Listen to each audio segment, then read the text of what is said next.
Ready to unlock the power of TikTok advertising? Let's get your Ads Manager account set up for success. First, navigate to the TikTok for Business website.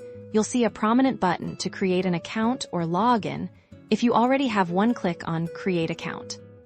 You'll need to enter your email address, create a secure password, and then verify your email by entering a code sent to your inbox. It's also important to select your correct country or region.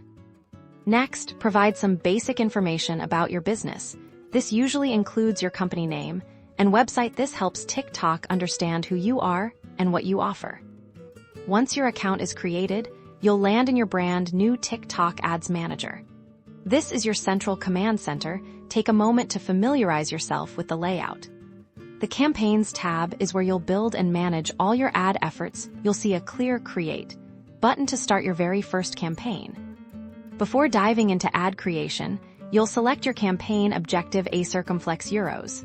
Think reach, traffic, app installs, or conversions. Choose what best aligns with your business goals. Don't forget to explore your account settings. Here, you can add billing information, manage user access, and set up your business profile. Getting this right from the start ensures smooth operations. Setting up your TikTok Ads Manager account is the critical first step. With this foundation, you're well on your way to creating impactful TikTok ad campaigns and driving amazing results for your business.